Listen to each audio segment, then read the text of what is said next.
Word. Hello. What's up? Oh. Hey! Oh. Oh, there we go. There we go. Go. All. Hi, hello, and welcome to the Story Forge podcast. I am your co-host, Gabriel Rathweg, and this is Dominique Mondesir. Hello, folks. All right. Thank you for that amazing intro, Gabriel. I know that everybody enjoyed that. And yeah, like I said, this is Story Forge podcast, and we are here to create tales of wonder and amazement. Dominique and I are best-selling Amazon authors, and we are here to hone our proverbial writing chops by creating a story off the top of our head where, without any pre-planning or knowing what we're going to say, we make a story up as we go.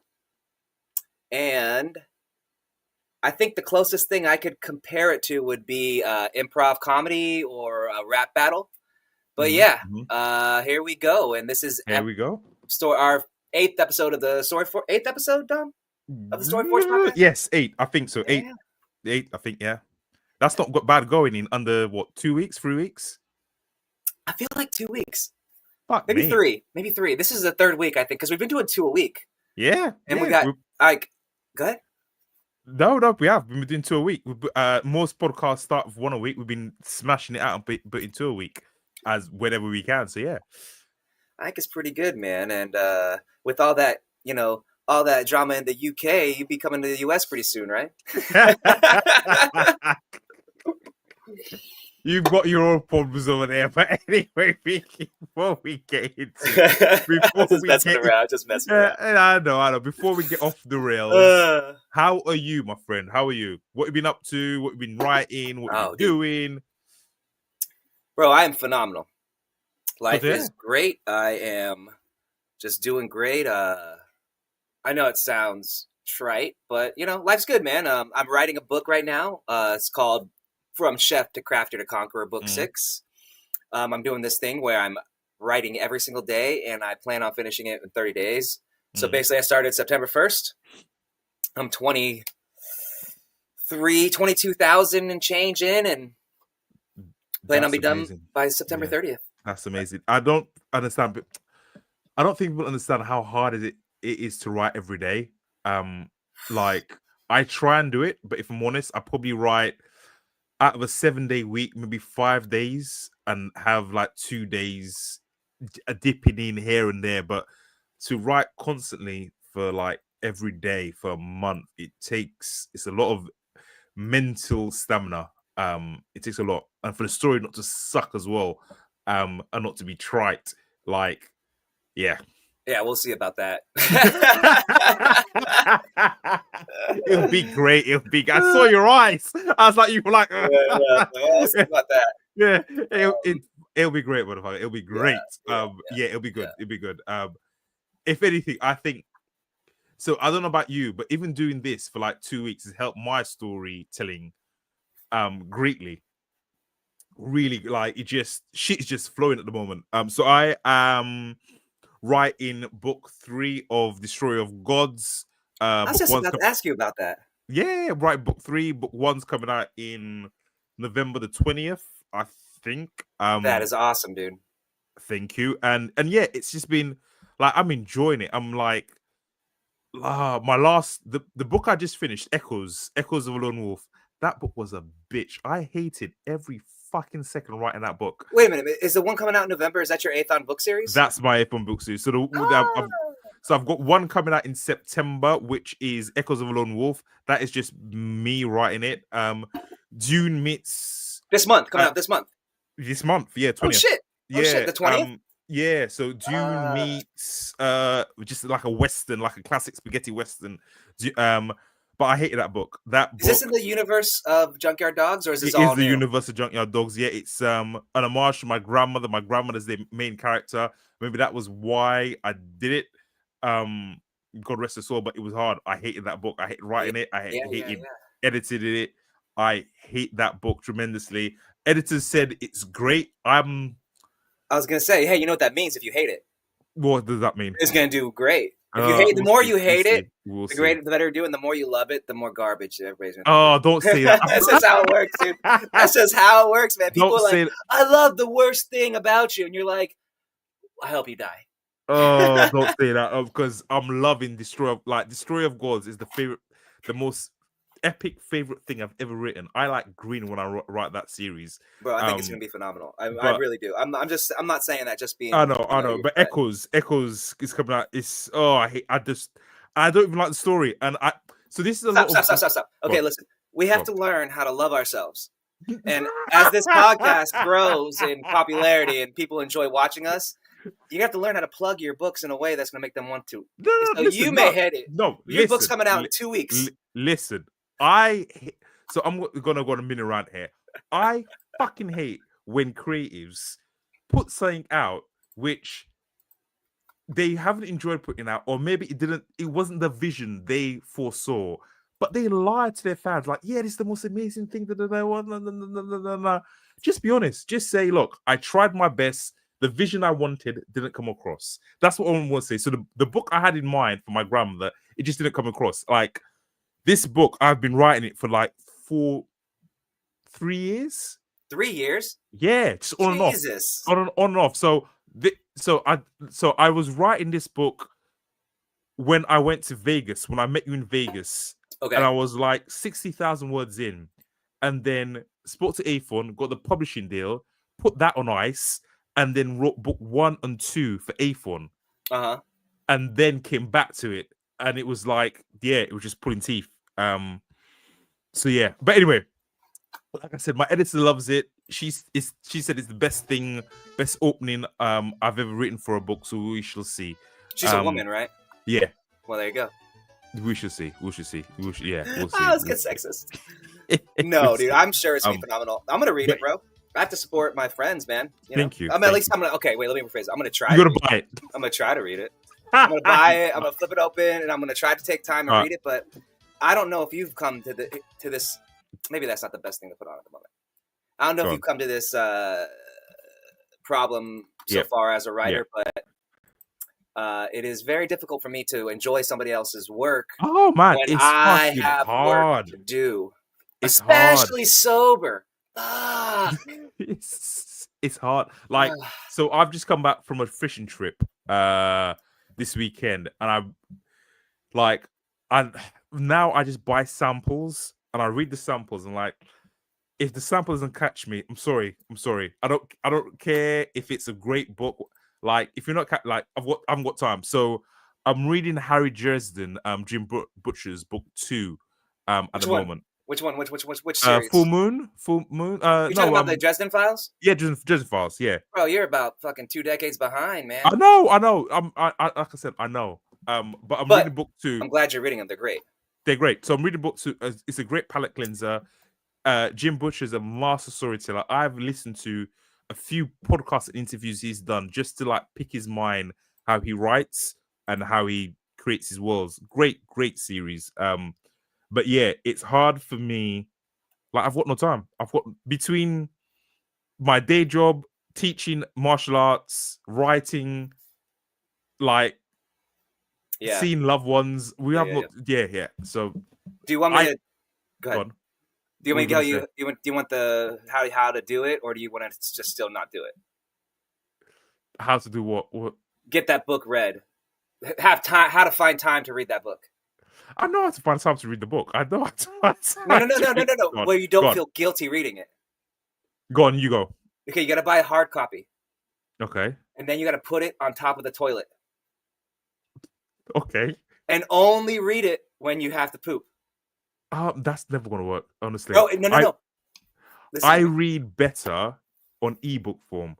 So I know. Okay.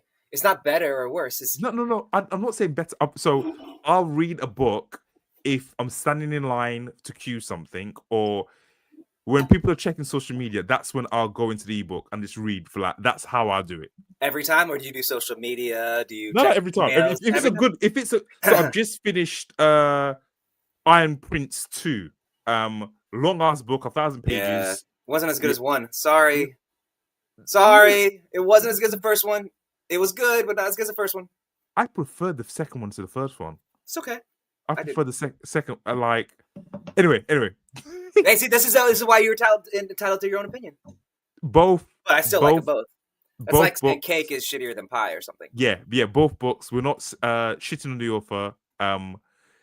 Both books are great. Go and read them. They're big ass books. But yeah, that's the last book I like indulged. But I will say this: if anyone on here asks us our opinion on, well, you might be different, Gabe. Asks my opinion on a certain book. If I don't like it, I won't say nothing. So I'll just ignore the question. That's my rule of not shitting on someone who works in the same industry as me. He just explained that he's going to shit on people by saying, I haven't read it. That's just saying, okay, here's the thing about words, okay? Just because he's a different word for the same thing doesn't mean you still call somebody an asshole. You could say, hey, hello, governor. But you really mean is, hey, fuck you, pal. You know, I get this is a. I was brought up. If you have nothing nice to say nothing at all. So, me too. Yeah. And yeah, if I didn't like your book, I just won't read it. And if you ask me about it, I'd be like, I'm not reading that. That's not my style. Like if I do read it and I make it to the end of it and it's fucking garbage, then I'll tell you it's garbage. I found out that some people, you know. Yeah, go on. Some people, what are you going to say? You found out some people. There's plenty of authors who have trashed my shit. I didn't know that. Oh. Yeah, I'm like, all right, man. Well, that's how it goes. What, online? Yeah. Oh, yeah. Fuck. Leaving reviews and shit. Like, oh, shit. Yeah. And then there's a bunch of other authors who came up with their defense. And I was like, all right, well, fuck you guys too. Who came up on the what? Like, in the groups, like, defending them. Like, yeah, that's their right to do whatever. I'm like, all right, that's cool. Oh, no. Yeah. Oh, no beef. I'm just like, all right, well, if you guys want to be like that, that's cool. I thought it was like a, fraternity or whatever, fraternity, I guess, is, but it's a group. And you don't show each other. But yeah, man. The same dudes we all met. Those same dudes. The same dudes. Kimono wearing diva in me is ready to fucking throw hands. If you don't like my shit, then that's fine. If you don't like my shit, then that's fine. Don't fucking review or go on your social media and trash it. Nah. In hip hop, that's claim for beef. That for me, and I come from a hip hop background and grime. If you don't like my shit, just don't say anything. You're black? I don't give a fuck. Yes, that is because I'm black. I'm getting offended on your behalf. If you don't like my shit, just don't say.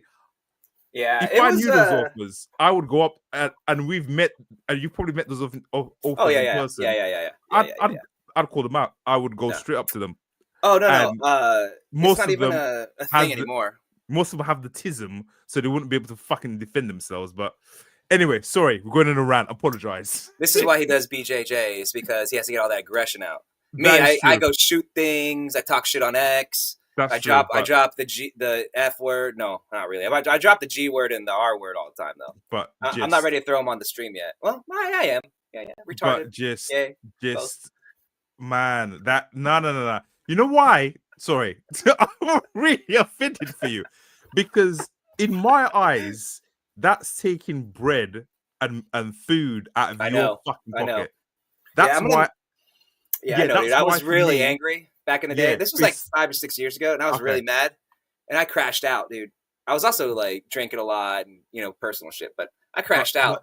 That for me, that's why if anyone asks, if you've got a favorite author and you send them my way, I will never say anything derogatory. It's not my thing. That's true. Fourth Wing and Sarah J. Maas, they're not my books. But she's a multi-billionaire. I don't know if she's a billionaire. She's close. She's got to be like a billion. Brother, she sold 30 million books last year. She got that J.K. Rowling money. She got that money. Damn. She got She that got that Matt. money. Well, she's got way more than Matt Dinniman. Dude, She, those Rebecca Yaros. Dude, you know who's low key fucking rich as shit? who's that? Frida McFadden. Who's the fuck's that? Freedom. Look on Amazon Top 100 and see how many of those books are Frida McFadden. Who's Let's just do Freedom? that. Look, watch this. Fucking Go on, watch. you go. Watch this, bro. Hey, chat. Watch this. This is gonna be fucking Who's nuts. Freedom McFadden? Yeah, show your screen. Have a look. Let me get up the top 100. I don't want to show you what is in my search history. Trans. You know trans? What's trans? Did you say trans? I did just say. I was going to say something else, but I was like, let's cut it there. Fuck. Sarah J. Screen. No, like Sarah J. Amazon Maas share. is yeah, she is big dollar bills. Big dollar bills. Okay, you see it? Yeah, hold on. Okay. 1, 2, 3, 4. Now number 5, Frida McFadden. Number 6, Frida McFadden. Number 7, Frida McFadden. Now wait. Yeah. Wait. 7. So that's 3, right? Okay, wait. 3. They're all thrillers as well. No. They're yes, thriller. 4, 23, Frida McFadden. So I guess she's is she a trad published then? No, I don't. Well, maybe. Yeah, I think so. Wait, hold on. The other day it was like 20 on the first page, but hold on, that's 4. Who is this woman? Frida McFadden. 5 here, number 50, Frida McFadden. That's 5 top 50. Okay. Who is 5 in the top 50? Okay. Then hold on.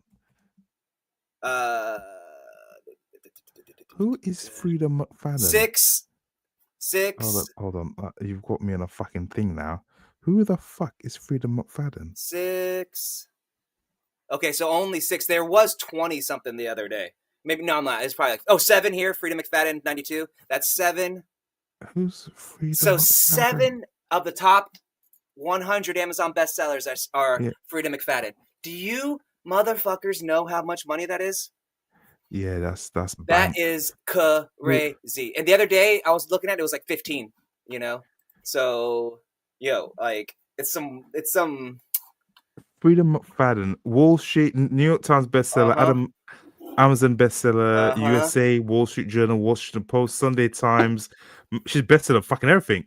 Bro, my wife reads her shit, and I go, "What are you reading?" And she's like, "Frida McFadden." I'm like, "You just finished a book of hers yesterday." She's like, "Yeah, there's a new book out." I'm like, psychological thrillers and medical human novels. It's not romance porn. It's It's murder porn. She is the winner of International Thriller Writers Award for Best Paperback, and she's a Goodreads Choice Award winner. She's fucking winning everything. Bro, yeah, you didn't even know her. Frida lives with her family and a cat in a centuries old 3-story home overlooking the ocean. Of course she's. I can with staircases that creak and moan. Hey, Frida, we're not hating on you. Frida, if you wouldn't mind, amazing. We'd love for you to come on Story Forge podcast. We would love for you to come on Story Forge podcast. God damn, I've never heard of this woman. That is amazing. There is I'm gonna stalk her all. Anyway, I'm gonna stalk her, but that's amazing. Like, yeah. For real. Just anyway. All right, let us. We're getting fucking sidetracked. We should probably get started this podcast. We are 20 minutes in. All right. So Story Forge podcast, episode 8. I'll do the intro. You go. Let me put some music on. Yeah, hold up. At the stage. All right.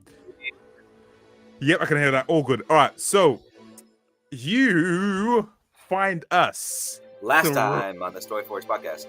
Podcast. You find us surrounded by Asian-looking elves, and when I say Asian looking, I know the Brits, we use Indians as Asians, but I mean Asia from the Chinese, Japanese, that region. Real, not Indians, real Asians. That'll be confusing. Okay, Indians are from fucking India. Asians are the rest of the shit. All right. Anyway, Asian elves. You know what? We might be the first people to create Asian elves. I don't think I've ever read anything with Asian elves. We Uh, might fucking be the first people to create Asian elves. Grasshopper, back in the God. mid to late 1990s, Yeah. Dungeons and Dragons came out with the Oriental expansion, and there were Asian Uh, elves, dwarves, like fair enough. all that jazz was there. And Fair enough. Fair enough. yeah, Sorry. yeah. Anyway, so yeah, we find ourselves surrounded in a city, very much looking like a medieval Chinese city. If you picture it now, long buildings, flags everywhere. Da da da da. Our main characters, Ryan Sinclair and Sam the Man, have finished their training from 2 episodes ago on top of the mountain. They developed and honed their skills on how to better combat the nothingness as well. When they did pass their training, the shitty old Asian monk left them to die as the nothingness swooped down. Think of Dementor-esque, not Dementor, J.K. Rowling, can't sue us, Dementor-esque wraiths came down to attack us. They came in their thousands as Sam the Man sang a beautiful song from the man himself, R. Kelly, who, side point, if you want to see what a freak R. Kelly was, Google R. Kelly in purple. This man once had a purple do-rag, a purple vest, and a purple tongue kind of buckle over his crotch while he bumped and grind.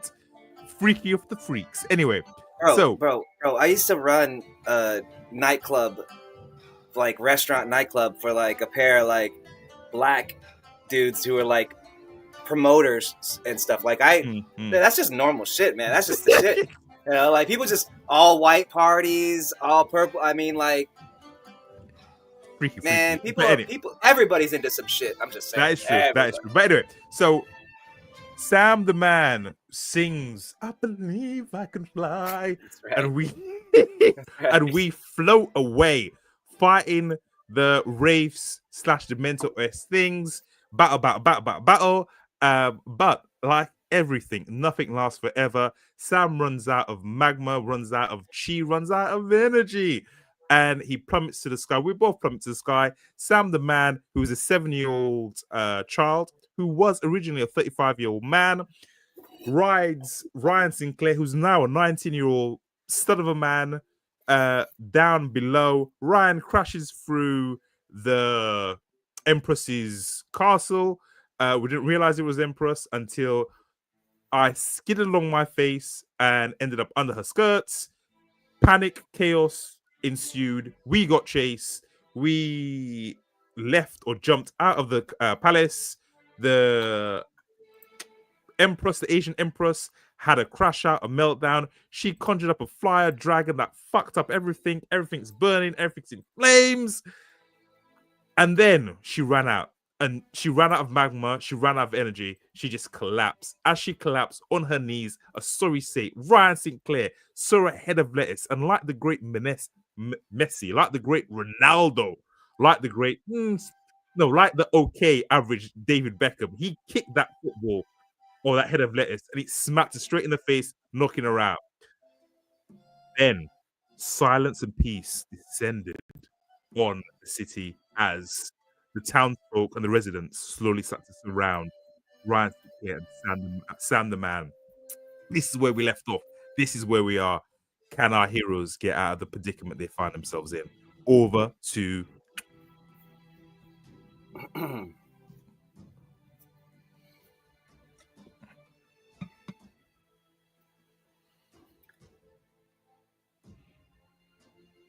I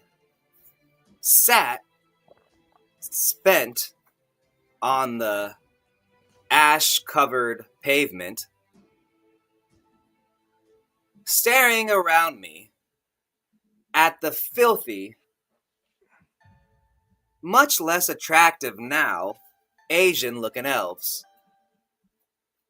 The Empress was hot, but I was 7, and those urges didn't seem to bother me right now.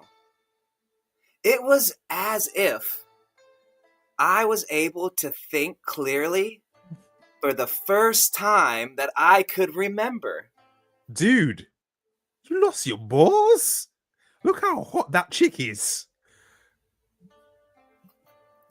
I turned back and looked at Ryan, who was showing just how much pleasure he was getting from looking at these basically half-naked elven women. I gave him the side eye, up and down, and said, "Hey mate, you might want to tie something around your twig and berries, you know what I'm saying?" Unbeknownst to my friend, the Empress's giant, fiery dragon, which looked just like the one from one of my favorite TV shows that I shall not name, it was animated, had 7 balls, had not only destroyed most of the city, turning the buildings to rubble, it had burned off most, if not all, of the clothing around my friend when he got smacked dead center by the burning mass.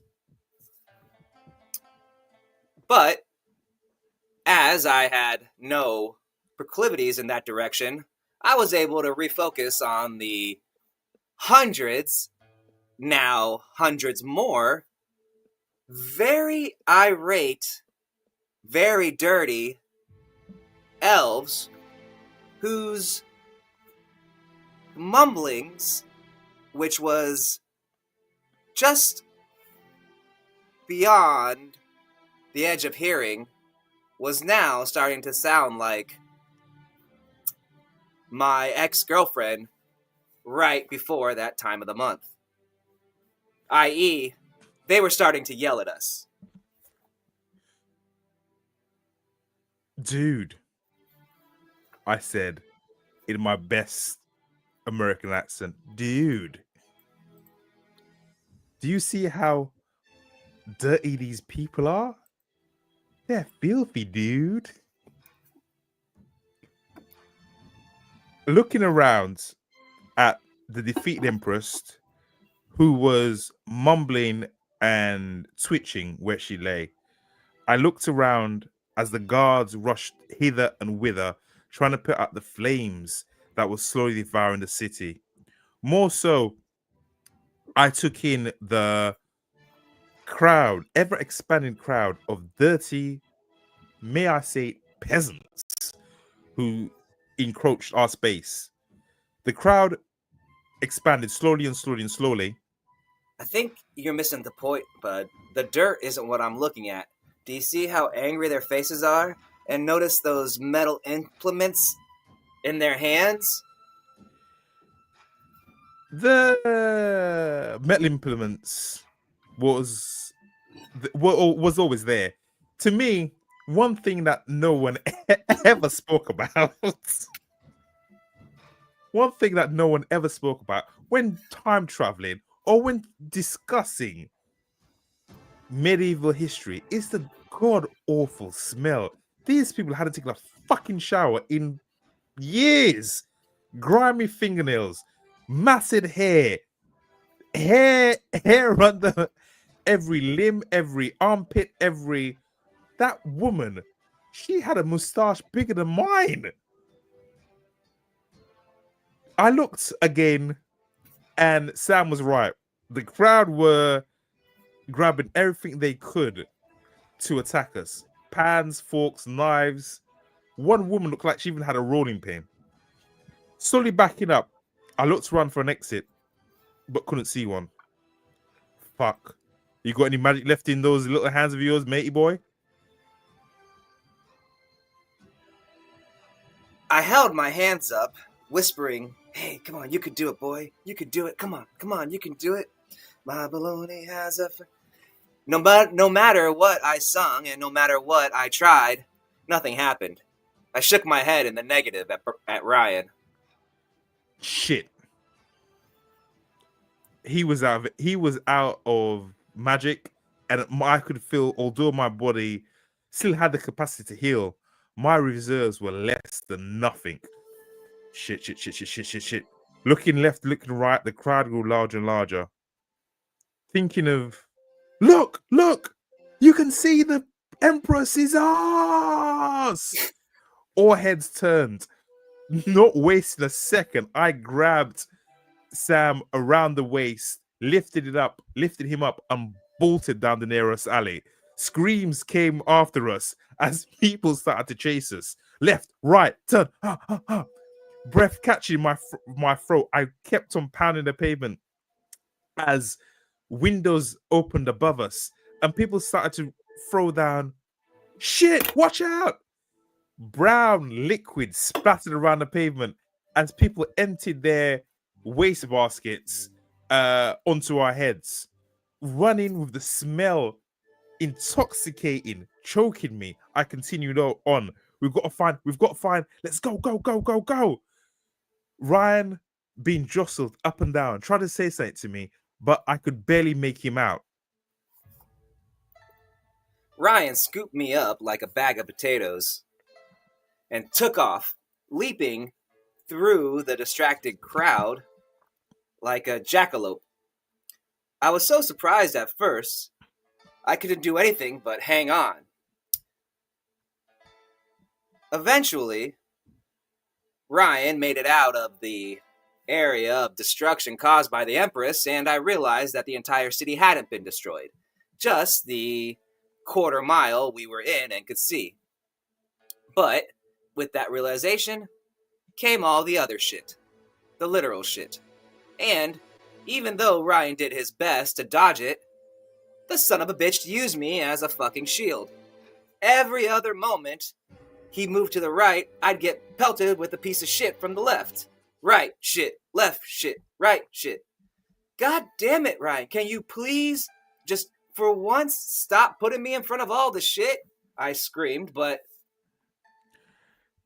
I would if you didn't fucking ride me like a pony and use my body as an airbag. Payback, bitch. He said something, but what it was lost to the world around me, as only thing I could hear was the sound of and as every piece of shit hit me. One particularly nasty piece came right at my face, and the world seemed to slow down as the glob grew and grew as it came closer and closer. Somehow, God must have been with me. I moved my head at the last second, and the huge, giant piece of offal smashed into the back of Ryan's head with the force of somebody throwing a fastball. The piece of human, well, in this case, elven, excrement hit so hard that Ryan lost his balance and decided to dive forward uncontrollably in a Superman-like movement. Unfortunately, that same movement launched me off of his shoulder through the air and towards a very, very white, very, very hard, very, very tall stone wall. I flailed my hands in the air as it closed in, screaming and screeching, and then right before I hit, I saw the error as Sam the man flew in the air from the result of me tripping and falling from the big fastball dookie that hit me in the back of the head.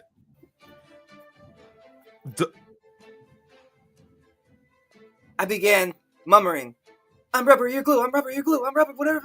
And then I hit the wall, and instead of all of my bones breaking, I bounced back like a giant piece of rubber directly back towards Ryan.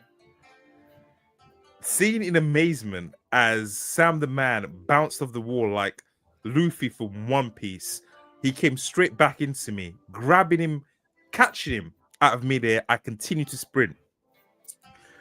The crowd was still behind us. The smoke was thick in the air. I could hear the elven peasants, choking and coughing as I took a left and right and left and right. They obviously didn't know what great athletes a black man was. As I left them in the dirt, running for my life. I could hear one little boy scream, "Mummy, why is he so fast?" The crowd grew smaller and smaller behind us as Ryan sprinted like Usain Bolt on steroids, and I couldn't help it and screamed out, holding my hands up like a megaphone. Just remember that! That won't be the last black ass you see in your lives!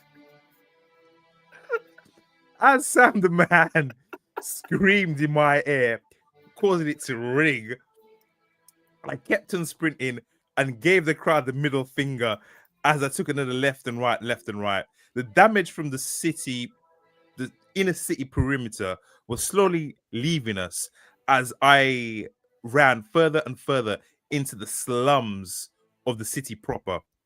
Stalls selling various meats, birds caged up, squawked at us as we run past. Someone got in my way and I pushed him into the nearest meat market, causing pandemonium as people shouted, fists were thrown, and angry shouts kept on following us.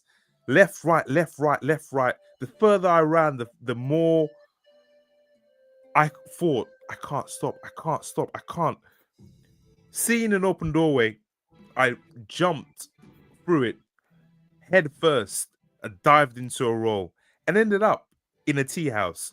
Coming to a stop, I looked around me and saw none other than the fucking monk who left us on the mountaintop sipping tea behind a counter.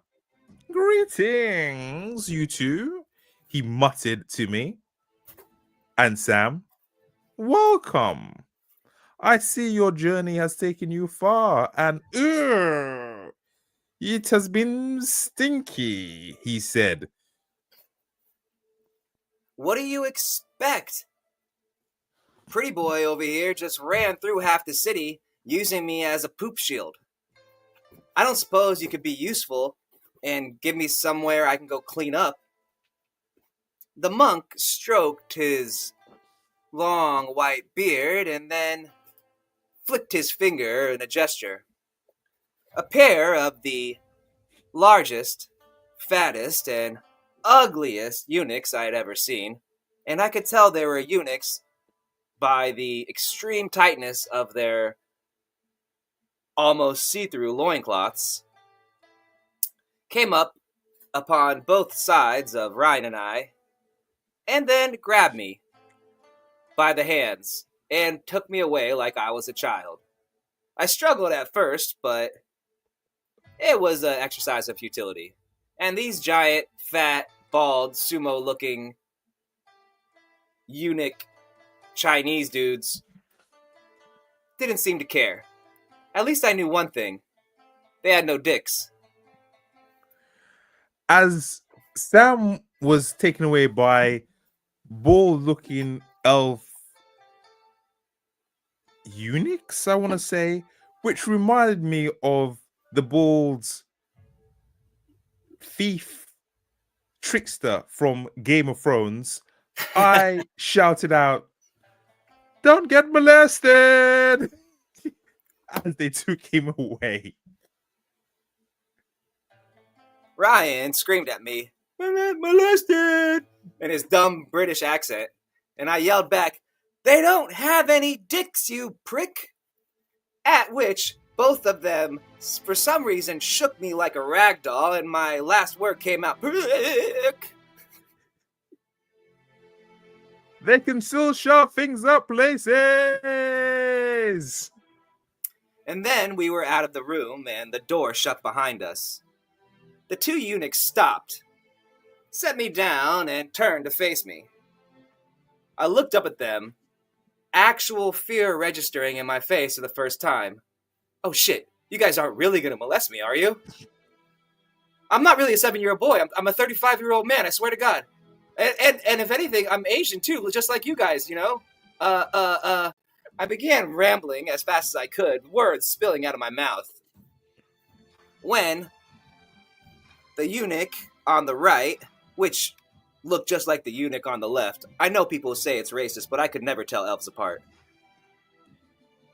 Crouched down and said, "We are not going to molest you, little boy. We have no penis. Now, you come with us. You smell like a shit."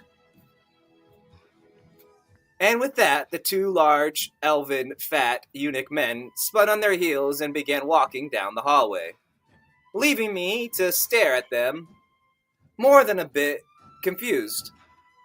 Wait a minute. So, you guys aren't gonna rape me? I yelled as I jumped up and ran after him. Hey, is this the bathroom this way? As I heard a commotion coming from behind the tea house to where the eunuchs had taken Sam the man, I looked at the monk who was still drinking tea with his wispy white beard over his shoulder and said, "Listen, mate, I've had a shit of a time.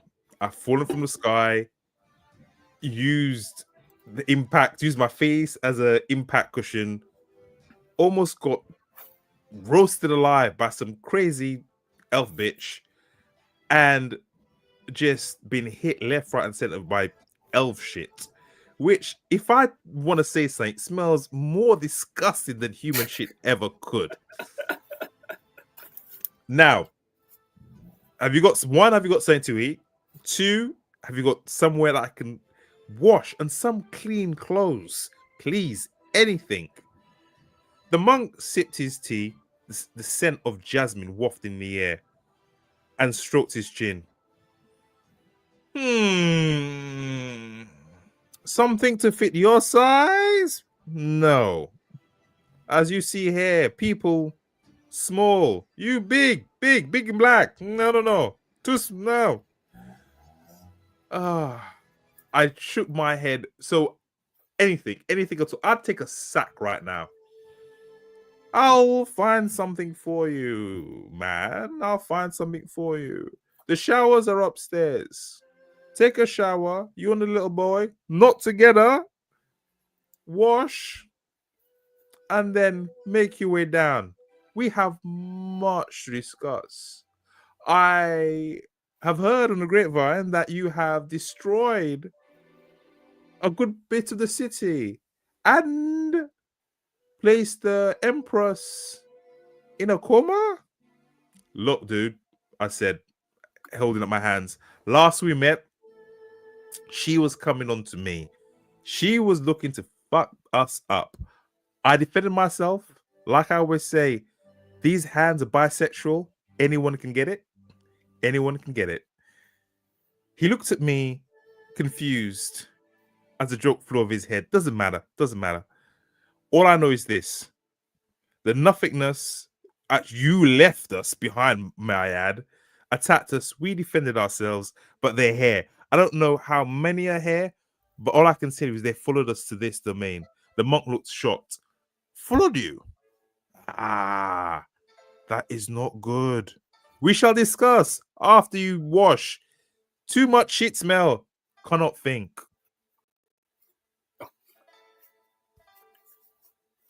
For the next half hour, I was bathed, oiled, dried, washed, and primped, not necessarily in that order.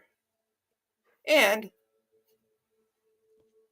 I have to be honest, I enjoyed the entire process.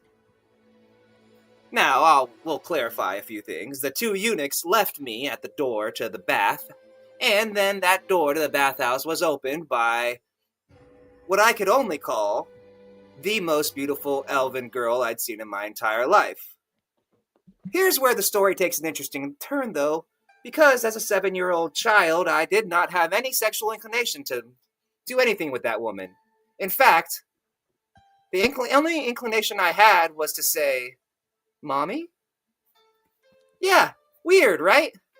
Well, her and then the 10 other beautiful elven women behind her grabbed me and took care of me like I was their child for the next half hour. I guess kinks are a lot easier to understand after this experience. But, as those thoughts and more crossed my mind, I left the bathhouse, said goodbye to all the beautiful elven girls, especially to Naomi. She was the best one. And exited just as I saw my companion Ryan stomping and glaring as he trundled his naked black ass up the stairs and down the hall towards me. Even his perpetual glower couldn't ruin my mood. I was feeling like I was on cloud 9. I could tell my mana was fully charged. Not only did I not smell like shit, I smelled like jasmine flowers, and I was dressed like a Chinese prince. I mean, what could be better? I glared at the little shit in disbelief as I saw him coming out of the bathhouse dressed like a little emperor with not one, not 5, but close to a dozen female elves behind him. Stopping, mouth open, I gestured in surprise and shock at him. I walked towards Ryan and stopped next to him, not bothering to look up. Instead, I could see his questioning gaze, and I said, probably the best time of my entire life. But that's the child's bath. Yours is over there. I pointed to the other side of the hallway where both the eunuchs were standing beside the doorway that was nothing like the one I exited. The one I exited was made of beautiful light-colored woods and decorated with cherry blossoms and other flora. His door was black, large, and dark, seeming to swallow the light itself, and had 2 huge, fat, mostly naked elves on each side, beckoning him forward. As I watch Sam walk past me in disbelief and his trio, or I should say gaggle of consorts, I was beckoned by 2 of the fattest, baldest eunuchs I had ever seen. Hey, black man! Hey, black man! This way! They gestured to me and muttered in a high-pitched voice my way. Time for washing. I made my way towards them as the black, almost midnight door creaked open and revealed nothing like Sam's bathroom. Instead, I was greeted by 2 large, man-sized wooden barrels. What appeared to be whips made of olive branches, or olive leaves, should I say, and the biggest scrubbing brush I had ever fucking seen. I looked around, still in shock, as the 2 eunuchs pushed me forward like sumo wrestlers. I think I need help from the lady. I need help. I stood there, watching and grinning slightly as the door slammed shut, despite Ryan's protestations. I need help! Boom. Payback's a bitch, motherfucker. I turned and started strolling down the stairs, whistling as I went, thinking about all the things that could happen should happen or might happen in this fantasy world we found ourselves. And that's all I could call it, was a fantasy world. This was not reality. I did not know magic. I especially didn't dance and sing to shoot magic out of my asshole. And Ryan was in reality a 45-year-old broken man, not some 18-year-old Adonis who healed from everything. There was no way this was the real world. As those thoughts percolated through my mind, I hit the bottom of the stairs and a strong scent assailed my nose. So strong that all thoughts of Ryan, this world, fantasies, and whatnot disappeared, replaced by the intense need to eat. I followed the smell to what appeared to be the kitchens of the tea house. And, like most other kitchens, it was controlled chaos in motion.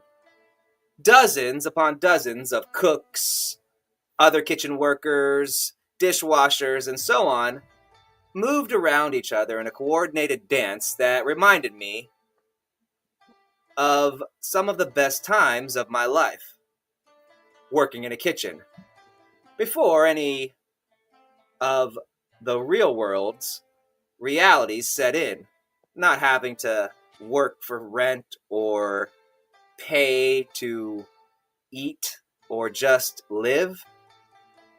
Basically, back to when I was a kid, like this 7-year-old body I found myself in.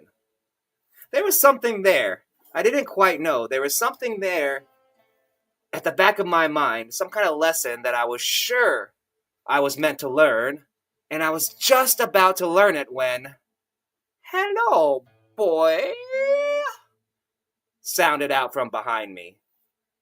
I didn't even bother suppressing the sigh that escaped my lips. Instead, turned it into an annoyed, "Hey, fuckface, what do you want?" As I turned around and looked at the bald, blind, white mustachio and bearded jerk-off of a monk. He was not staring at me in that weird, white, pupilless gaze that all blind people have. Weird as shit. They should wear sunglasses, I'm just saying.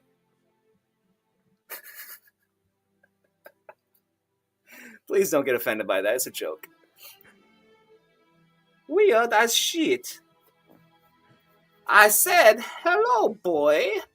Boys are not supposed to talk to their elders like you do, child." There's something that should be said about a 7-year-old with the wisdom and knowledge of a 35-year-old.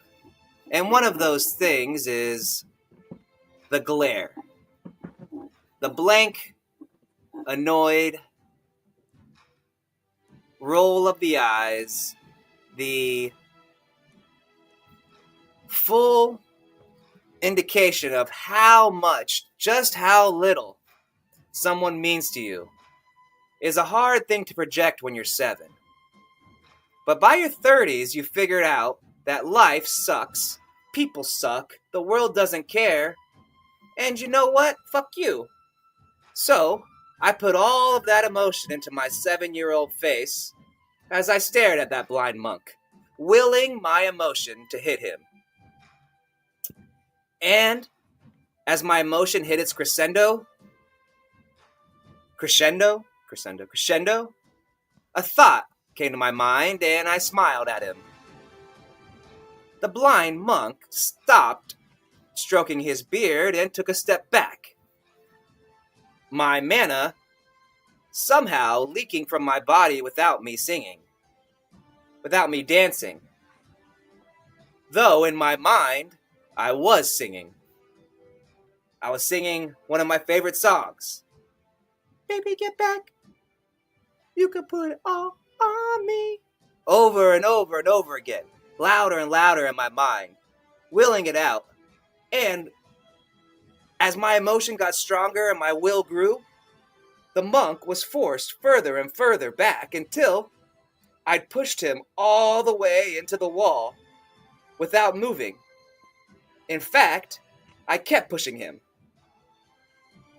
to the point where, First, his whole back was ramrod straight, stuck to the wall. Then his legs and arms were pushed, almost like a dead person lying on the ground, but he was upright, forced against the wall, as if all of gravity was against him. His face locked in a rictus of pain, not even able to utter one word. I said, "How you like that, you blind, bald, stupid monk?"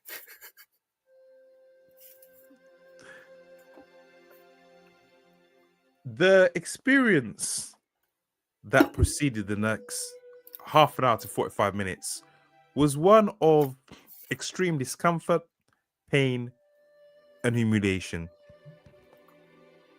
I was dunked, scrubbed, whipped, scrubbed again, and dunked in ice cold water that made my nuts shrivel to peanuts. The scrubbing and treatment I felt left me clean to the point that my soul felt like it had been scrubbed down, wrung out, and left to dry. Collapsed in a corner, I held up a hand and shook my head. Please, please, no more.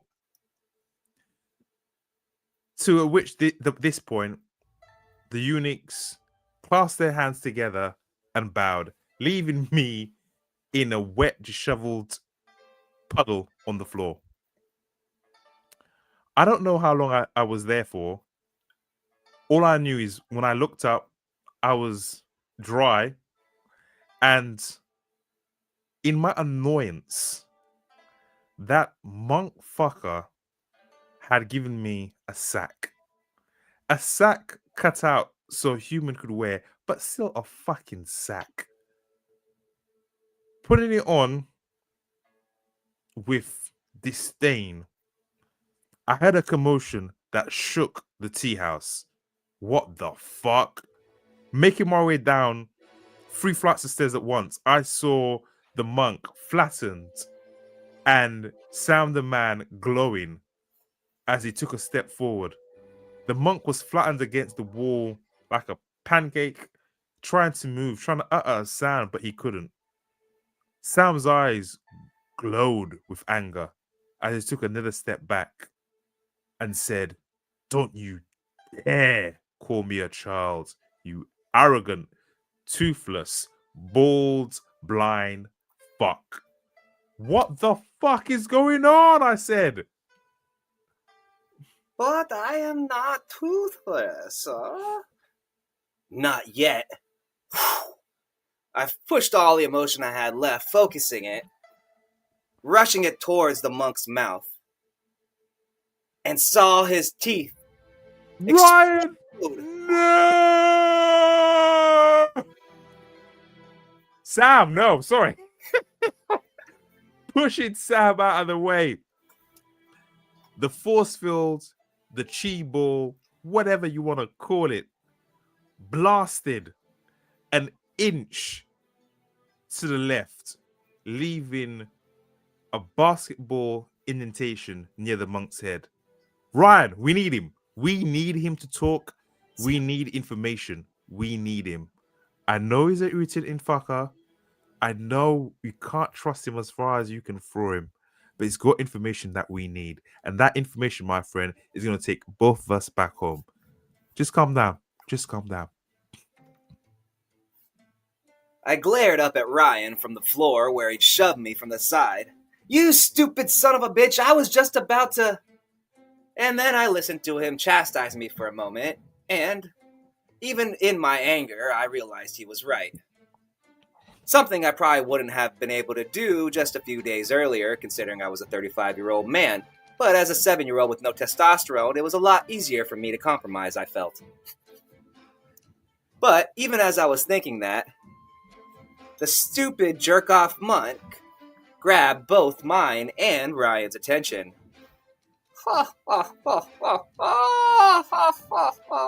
"It is finally time. I have been waiting for you two losers to grow up." Finally, you have use of your magic, and you have some clothes on, you big fool, barbarian man. Now, no more time for dilly-dallying. Please follow me down the stairs. We have much to discuss. The nothingness is all around the city and will be attacked by morning. I stared at Ryan, and he looked at me.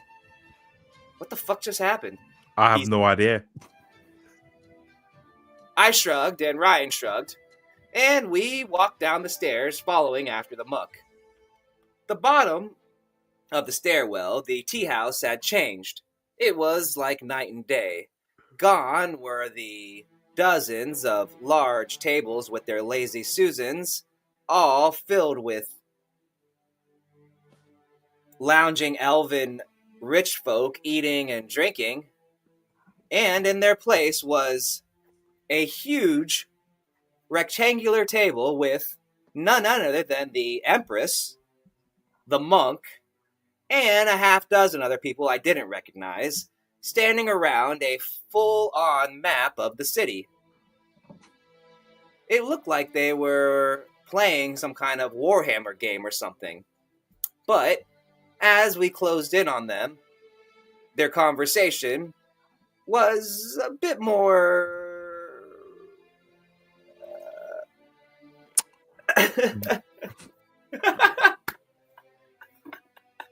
Playing the group we came across move figures back and forth on a large tabletop warlike game. Hey, Ryan, are they playing fucking Warhammer over there? I don't think so, my friend. I don't think so. I think, shit, those two figures look like us. Is it weird that I want to go play? Is that weird? That is weird. Okay. As we edge closer, the group turned and looked at us. I knew two things instantly. One, they were all very powerful. And two, I don't know how I knew it, but they were champions like us. The Empress was staring hard at Ryan and I, mostly at Ryan, and a thought occurred to me that maybe we had not defeated her as much as we thought. The fact that I could feel her strength now, a physical thing in the room, whereas before, there was none of that. In fact, all of those at the table projected such a strength that I didn't know how I never felt it before. I also didn't understand what they expected us to do. I could tell all of them were way stronger than either Ryan or myself. Huh. Grunted the Empress. You two again. She looked at me in particular with such disdain, like something she'd stepped on and brought into her castle. Listen, lady. We fucked you up once. We can do it again. Hey! Easy, said the monk. We are here to discuss something more important than all of you. We are all champions. Empress, Sam, Ryan, me, the others. We were picked and chosen for this task alone. Some of us not happy with the decision, but it is the burden we must bear. An ogre-like being with green skin and tusks sprouting from his lower lips looked at me, sizing me up. Who's these fuckers? Who the fuck are you, mate? I said, taking a step forward. The orc-like being's hands went to the axe at his hips as it hummed and glowed.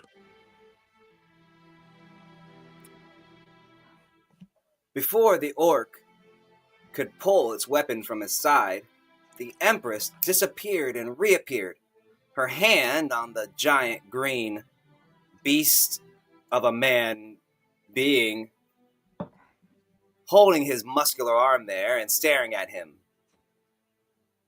I will be the first to educate our new additions. Again, she disappeared, and this time she reappeared next to Ryan, her hands moving so fast that the twin slaps that she made on his face and mine seemed like a dream, if not for the burning sensation I felt across my cheek and the whiplash I was sure I just received. Bitch, who's slapping? I said, rubbing my cheek as she returned back to her original position. Oh, do you want another one? You must have forgotten that head of lettuce to the dome. She disappeared, reappeared, smacked Ryan and me again before back to her position. Again, Ryan was about to say something, but before he could utter a word, she flashed back, hit him and me, and back to her position. This time, I held my hand up and said, okay, yes, I get it. We get it. Can we please move on? Who are all you people? What is the nothingness? And can we just do something? I'm really hungry. I began to whine, the 7-year-old in me starting to come out, and I couldn't help it as my eyes started to water and my mouth started to quiver. I'm just so hungry. The Emperor started to laugh as others around the room started to laugh as well. This child man thing is a champion? Pretty baby. They chastised.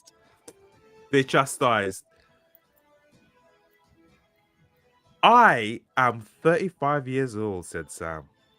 And if I wanted to, I could make you fall in love with me like I did the last time. The Emperor's eyes flashed in anger. You dare insult me? Royalty?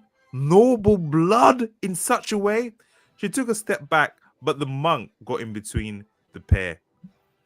Relax! With a slap of his hands, the doors opened and the washwoman from before who were cleaning or were tasked with cleaning Sam came in with trays of food. We shall eat and discuss the matter at hand. There is food for every palate and race here. The York looked at the food presented at him, which looked like offal, if I'm honest. He grabbed it with one hand and shoved it in his large mouth. Chewing, he spoke around it. This will do. This will do. He wiped his greasy hands on the man next to him, who had snow white light hair with very delicate features. Ew, said the man. You're kind of always so barbaric. His delicate feminine tones and long hair that would be not out of place in any shampoo commercials took a step forward as he took out his hand and a wine glass was placed in it. He took a sip. Delightful, he said, as light started to glow around him. They dimmed in and out, almost looking like sparkles, as he smiled. Delightful indeed. He took another sip as Sam and I were handed what I could only describe as meat on a stick. I lifted one up. What meat is? Shut up and just eat. Discuss afterwards. Like a pack of wolves, we all ate, eyeing each other and not taking our eyes off each other as we ate as fast as we could. If I had to say one thing, whatever meat this was fucking delicious. I just hope it wasn't human or rat. What do you think, Ryan? Tastes good? Well, Sam. Ryan, actually, between bites, yeah, I don't really care what it is. I remember one time when I was working at this Chinese restaurant, they told me it was beef, but I later found out it was dog. Speaking of that, this kind of very similar. And these elves, hey, you think they're Chinese elves? Ryan, mouth full of food, choked on a particularly large bite, like he was gagging on somebody's. I patted him on the back for a moment and he swallowed and glared down at me. I think I'm full. All right, over to business. Who are you, motherfuckers? What is the nothingness? And what do we do about getting us back home? The elven bath women turned servant girls cleared the table, and a few moments later, the monk stood up and walked around us while stroking his beard. The situation is as follows. The entire planet has been taken by the Nothing, except for this city, the elven capital of Nabashimamashima, or Nara, as we like to call it, for the Outworlders. Just, can you say that one more time? I didn't quite... Nara Shoshimamashima. Listen, black man, I know your vocal cords are less advanced than the elven vocal cords, so we shall just call it Nara. Nara, indeed. As I was saying before I was so rudely interrupted, now we are surrounded by the nothingness. The elven capital of Nara is the last stand. Empress, your people have to defend, your army defends the north side. Vampire Lord Gay Man.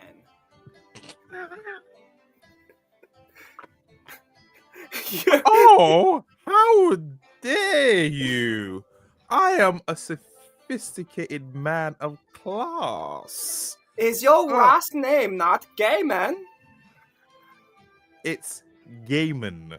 Thank you very much, said the elf, taking another sip, which I thought was wine, but in fact, on close inspection, was indeed blood.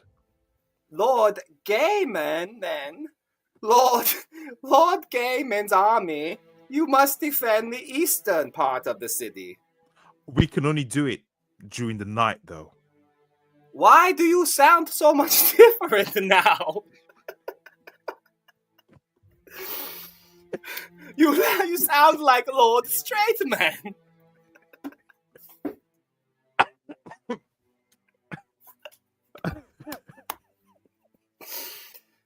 We can only defend it in the night. And in the night, we must defend. Yes. Because we are all seeing the pure essence of the final form. Vampires. What's more sexy than that? Yes, Lord Gayman, I understand you are sex incarnate, but you forget about half your army are zombies and skeletons. Okay, thank you, Lord Gayman. Now, Orc Prince Casimir. It's Casimir. Yes, Orc Prince. Your army is to defend the southern flank. You think that you and your Orc army can do that? I don't know, but I can tell you one thing. We're gonna fuck some shit up. We're either gonna eat it, fuck it, or kill it. That's the Orcan way. None of this Nancy Pamby business. We're here to fight. We're here to fuck. And we're here to fuck shit up. Get it? Yes, I see. Note to everyone else, if you do not want to get fucked, stay away from the southern flank. Now, Yeah! last but not least is the western flank, and that will need to be guarded by you, General Misha. The monk addressed the last being at the table. She, he, it, they, I wasn't sure, was covered in a kimono so large it seemed that they were wearing their parents' clothing. They also wore a oversized rice hat that showed only their eyes, like the Black Wizard from Final Fantasy 1. You don't remember that book game? No, I've never. Continue. It's like this. The kimono was a riot of colors, so many that they looked like they were moving.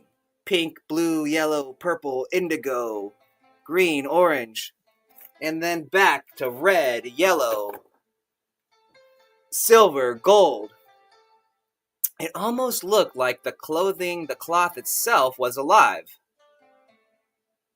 For some reason, I drifted over, getting closer and closer to the being as the monk talked to it, until I was just a few inches away. Is it? Then 2 giant eyeballs appeared, scaring the shit out of me. Ah! I jumped back, fell to the ground on my butt, and screamed and pointed. Ryan, who had been staring at the Empress, looked down at me and gave me a, "What the fuck are you doing?" As Sam screamed in his prepubescent girly voice, I looked over at the Eyes! kimono wearing thing, which indeed had 2 large eyes that were among the folds of clothing it wore. The eyes sucked back into the shadows, and the clothing again took a human form. But indeed, whatever the fuck was under that was not human. Glowing orbs stared at us, and As the eyes blinked close and open, suddenly the colors stopped blinking and went all black. The monk stopped talking. Everyone in the room turned to the pile of clothing and rice hat. "Lord Raijin, what are you?" The pile of clothing rose into the air, all the colors turning black, fading into nothing. And then the voice came. "Thank you for having me at this strategy meeting. It is wonderful for me to know what you plan to do about me, the nothing." oh shit! And that's it, and we're out, we're done. That was smooth as fucking baby. I Shout think it out went, to P. Diddy. yeah, silk, baby, silky smooth. Silky smooth. Shout out. No, I'm not gonna shout out. I don't know. Shout out to P. Diddy. Shout out to Whoever. But anyway, R. Kelly. that was silky smooth. I think each episode we're getting better and better off the cuff. I wasn't expecting that nothingness little bit. Boom. We lovely. We've I got think it's our time to kill players. some shit, man. To get some shit. Yeah. We've got some players. We've got an orc man. We've got as well an elf. We gay. got an elf chick, a gay elf, a gay vampire dude. Yeah, man, it was. I'm enjoying it so much. And again, we're back tomorrow, fucking same time. Oh, I'm loving these. I'm loving these. I'm gonna do a quick check Oh, on. they all leaves me hype. As my co-host Gabriel Rathweg does that. As always, please send in any questions regards to writing. I was gonna say regards to anything, but the bunch probably weirdos watching this. Just send writing specific questions or story specific questions.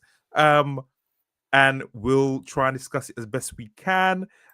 If there's a direction you might want to see the podcast go, comment, let us know. Again, we still need a title for book 1.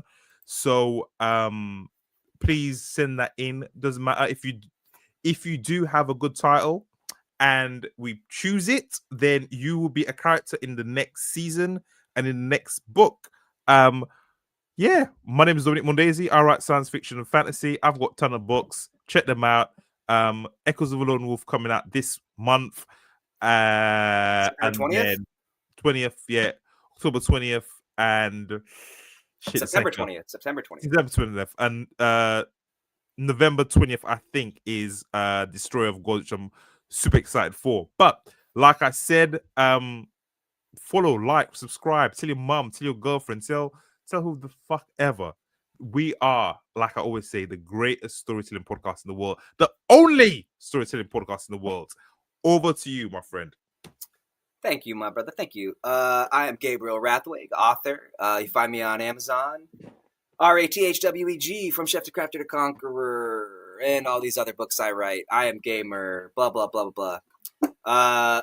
Had a blast doing this. It's so much fun. Dom, you're a phenomenal person and a great storyteller and a phenomenal writer. You too. And each time we do this, it just gets a little bit easier. I'm having more fun with it. I think we're having a little bit more fun, just getting a little bit looser. And I think that's good times. Yeah, good time. Great time. I'm enjoying it. I'm enjoying it. Like, yeah. We got somebody watching on Twitch and somebody watching on Kick. So that's 2 people watching and somebody watching on YouTube. So that's 3 people watching. Hello. Yeah, so it's fun. It's fun. Yeah, we're back tomorrow again. Like we never left. Same time. 1 o'clock Eastern Standard US and 6 o'clock? 6:30. What time is it there now? It is there now. It is 7:12. Yeah, so you're 5 hours. Yeah, all right. Yeah. Yes. Bro. Great. I think that was great, man. That was great. Tomorrow we're back. Tomorrow is I'm looking forward to tomorrow because I want to know. You know, a sign of a good story when you're telling a story and you want to know what happens as you're the storyteller. So I can't wait. I think that October is going to be cool. October 1st. Yeah, we're gonna release all the podcasts. Release the hounds. I think we start a new one on October 1st. We just do a new story. It'll be really fun. Just to are we? Yes, we are. We're doing a story in your universe, aren't we? So I think we're gonna do a side gig in my because I got a book coming out the 15th of October. Do you want to? We could talk. Well, we'll talk about that later. But yeah, man, super fun. October 1st is gonna be just around the corner. Follow both of us on social media if you like. Dom and I both stream our writing. I do mine in the mornings, Eastern Standard Time, 10 a.m.-ish, 9 a.m.-ish till, whatever. Dom, you do the same thing, I believe, in London? I do in near Cambridge, Fat London. London's a shithole. Sorry, folks. Sorry for anyone who lives in London. I do mine for 5:30 till 7, and then sometimes in the afternoon as well. But yeah. Yeah, so if anybody wants to know how to write or ask any questions, go ahead and do that. But other than that, man, I'm done. How about you? I'm done. All right. Thank you for watching episode 8 of the Story Forge podcast. We will be back tomorrow, 1 p.m.-ish Eastern Standard, and 7 p.m., 6 p.m.-ish London, Greenwich Mean Time. And you have anything, brother? That's it. Love you all. Bless, peace, love. See you tomorrow. Bang. Deuces. Adios. Oh,